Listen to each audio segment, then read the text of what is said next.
তোমরা যারা ফেসবুকে পোস্টার প্রেজেন্টেশন করতে চাও আমাদের গ্রুপে জয়েন করতে পারো। ফেসবুকে ক্লাস 6 to 9 পোস্টার প্রেজেন্টেশন লিখে সার্চ করলেই আমাদের গ্রুপ পেয়ে যাবে। আমাদের এই গ্রুপে জয়েন হয়ে তোমার ক্লাসের সকল বিষয়ের পোস্টার অন্য সবার সাথে শেয়ার করতে পারবে। আসসালামু আলাইকুম শিক্ষার্থীরা, তোমাদের ইংরেজি বই থেকে আজকে আলোচনা করব 6.2.1 এই অ্যাক্টিভিটি নিয়ে। এই অ্যাক্টিভিটিতে তোমরা দুইটি আলাদা আলাদা টেক্সট পাবে, যার মধ্যে একটি হচ্ছে ভাইরাস এবং ব্যাকটেরিয়া এই বিষয়টির উপরে এবং অপরটি হচ্ছে কালচার অ্যান্ড সিভিলাইজেশন এই বিষয়টির উপরে।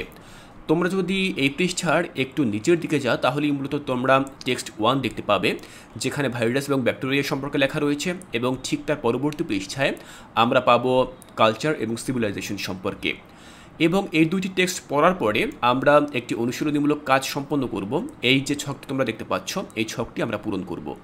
তো এই ছকটি পূরণ করার পূর্বে অবশ্যই আমাদের কিন্তু এই টেক্সট দুইটি খুব ভালোভাবে পড়ে নেওয়া উচিত।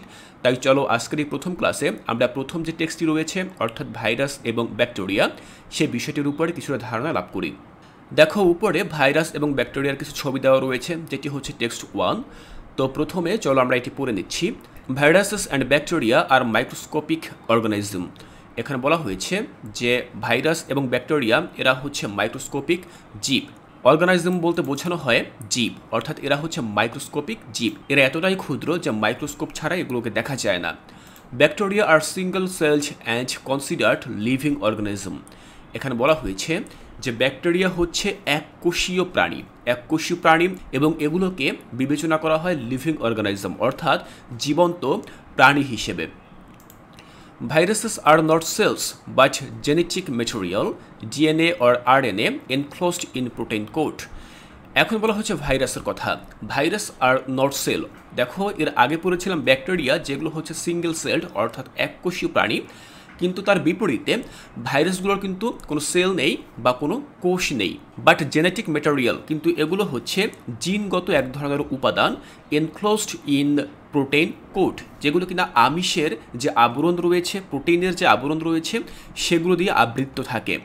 দে do not have cellular structures and are considered non living particles.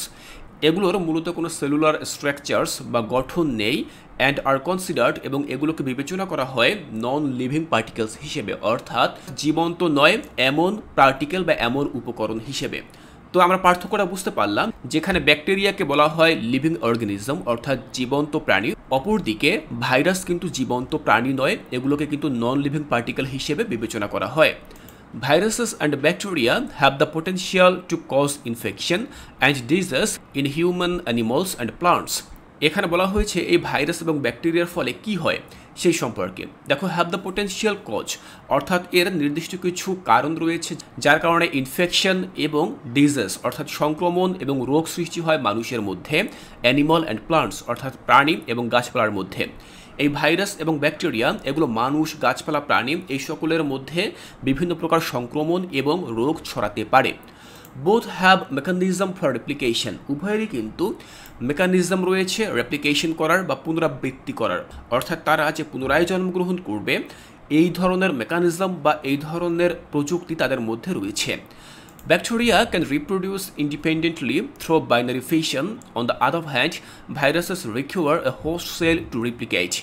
এখানে বলা হয়েছে যে ব্যাকটেরিয়া ক্যান রিপ্রোডিউস ইন্ডিপেন্ডেন্টলি। ব্যাকটেরিয়াগুলো তারা মূলত বাইনারি ফিশনের মাধ্যমে স্বাধীনভাবে নিজেরা পুনরায় উৎপাদন করতে পারে, অর্থাৎ একটি ব্যাকটেরিয়া মরে গেলে সে কিন্তু নিজেকে নিজে পুনরায় আবার উৎপাদন করতে পারে এবং সেটি স্বাধীনভাবে।